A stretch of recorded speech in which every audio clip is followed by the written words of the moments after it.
నువ్వు చేసే పనుల వల్ల నాకు లాభాల కంటే నష్టాలే ఎక్కువ వస్తున్నాయి. ఆ బార్ని తాకట్టు పెట్టి లక్షలు తీసుకున్నాం. నీ వల్ల నాకు 10 పైసలన్న ఉపయోగం ఉందిరా? నా కొడుగ్గా నాకు మాటివ్వు. ఏదైనా బిజినెస్ చూసుకొని ఎక్కడికైనా వెళ్ళిపో. నా ప్రాబ్లమ్స్ ఎలా క్లియర్ చేసుకోవాలో నాకు బాగా తెలుసు.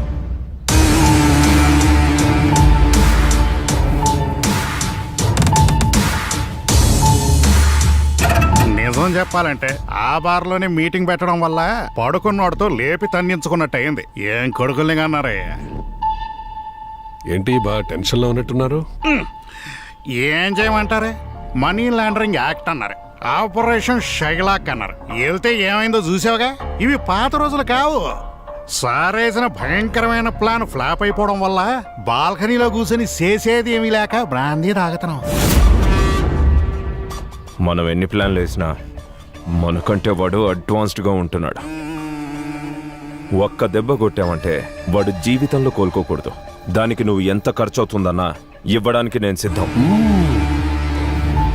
భయపడితే టెన్షన్ అవడం, డబ్బులిచ్చి జనాన్ని కొనడం, ఇలాంటి పనికిరాని చిల్లర పనులు చేయడం నీలాంటి వాడి పని, నాది కాదు. అర్థమైందా? ఇందులో మీకు కూడా భాగం ఉండడం వల్ల ఇదిగా మీ కొడుక్కి 4 తగిలించి వదిలిపెట్టేశాడు. ఆ తర్వాత పడేది మీకే.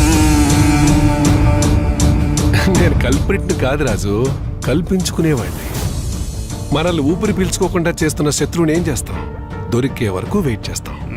వాడు మన చేతికి దొరికాక వాడి ఊపిరి ఆగేంత వరకు ఇలా పట్టుకుని ఇలా ఇలా.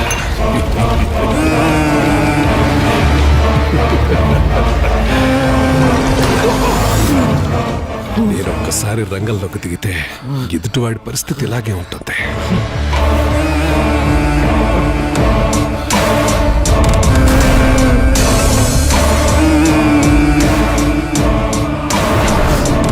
Aditya, we have a dirty plan.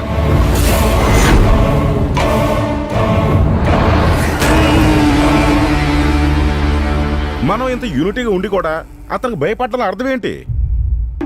ఇక్కడ జరుగుతున్న అన్ని విషయాలు కూడా అతనికి ఎవరో చేరవేస్తున్నారని అనుమానం.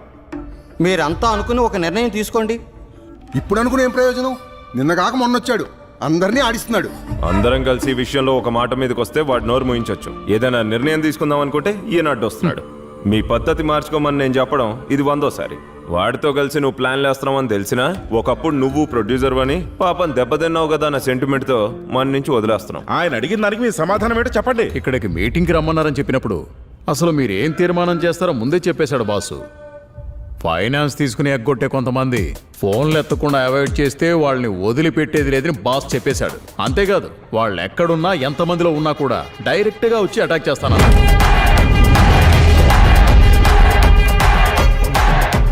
నమస్కారం.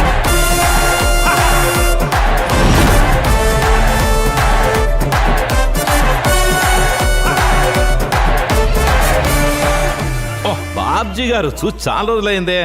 శాటిలైట్ కమ్మిన డబ్బులు వచ్చినట్టు నాకు ఒక్క మాట కూడా చెప్పలేదంటే తెలియదు అనుకున్నారా? నేను మీ ఇంటికి రావడం అంత బాగుండదు కదా, ఏమంటారు? సాయంత్రం 5 గంటలలోపు నా డబ్బులు నాకు రాకపోతే మీ హోటల్ 2వ ఫ్లోర్ సాయంత్రం 7 గంటలకల్లా నా సొంతం అవుతుంది. నా తప్పేం కాదు, అంతా మీరు చేసుకుందే. బాసు, మీరు చేసేది పద్ధతిగా లేదు. పెద్ద మనుషులు అవమానిస్తున్నారు. పెద్ద మనుషులా? ఇక్కడెవరున్నారు పెద్ద మనుషులు? సెక్రటరీతో పాటు ఇక్కడ పెద్ద మనుషులు ఎవరో మీరే చెప్పండి. అదంతా వదిలేయండి. నాకు డబ్బులు బాకీ లేని వాళ్ళు ఇక్కడ ఎవరైనా ఉంటే వాళ్ళు బయటికి వెళ్ళిపోండి. బాజుకు బాకీ లేని పెద్ద మనుషులుంటే గెట్ అవుట్ హౌస్. బాసు, నువ్వు ఎప్పుడొచ్చా ఏం మాట్లాడుతున్నావు? ఎప్పుడొచ్చామన్నది కాదన్నయ్యా, బుల్లెట్ దిగిందా లేదా.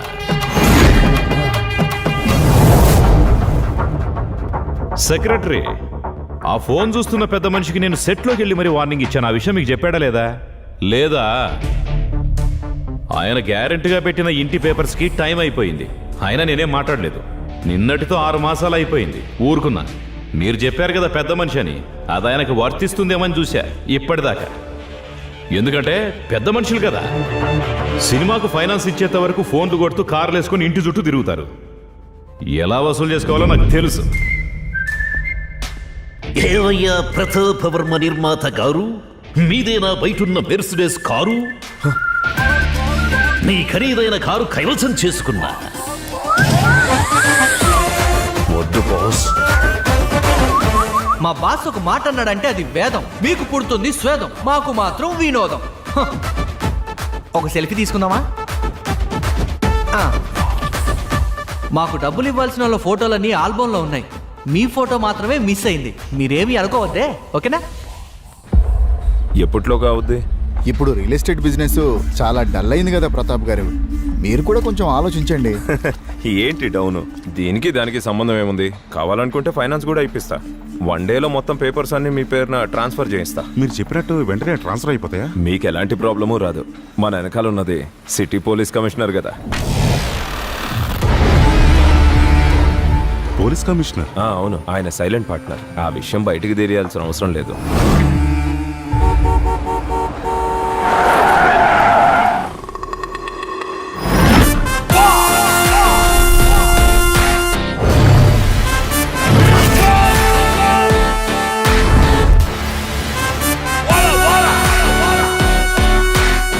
సారు నాకు ప్రొటెక్షన్ కావాలి సారు, నాకు ప్రొటెక్షన్ కావాలి, నాకు పోలీస్ ప్రొటెక్షన్ కావాలి సారు. నేను అప్పిచ్చిన డబ్బులు తిరిగి ఇమ్మంటే వాళ్ళు తిరిగి నా మీద కేసులు పెడుతున్నారు.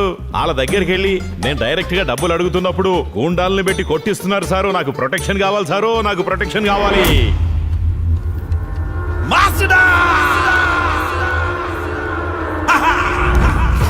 నీ గురించి వినటమే తప్ప కలుసుకునే అవకాశం రాలేదా?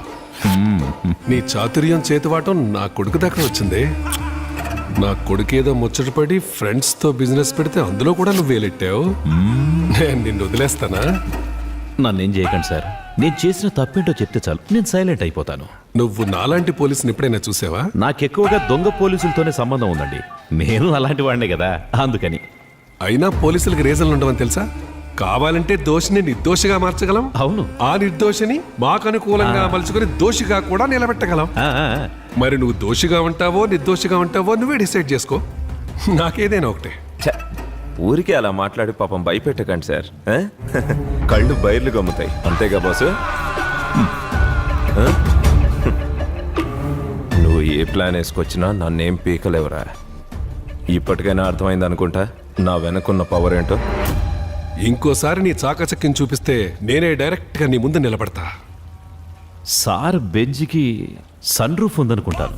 నాకు తెలియక నిన్న రాత్రి దాన్ని ఓపెన్ చేశాను.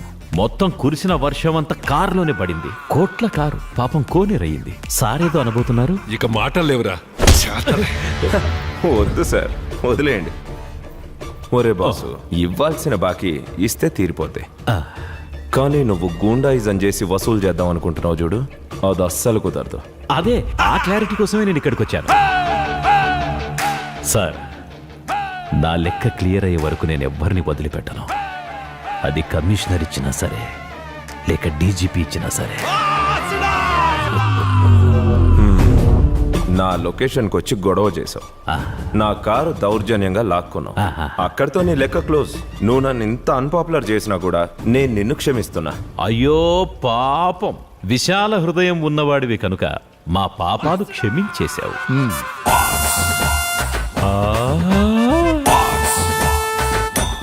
నమస్కారం బ్రదర్. నమస్కారం బ్రదర్. మీరు నా సొంత బ్రదర్ అనుకుని చెప్తున్నా. బ్రదర్, మీరు ఇది కొనడానికి వచ్చారా? అవును బ్రదర్.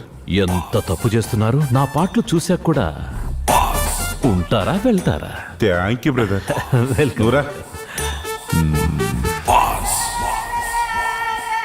మేము వెళ్ళి ఫోన్ చేస్తాం బ్రదర్. నేను మీకు ఇంతవరకు చేసిన నష్టంలో ఇది కూడా యాడ్ చేసి నన్ను క్షమించేయండి. ఉంటా.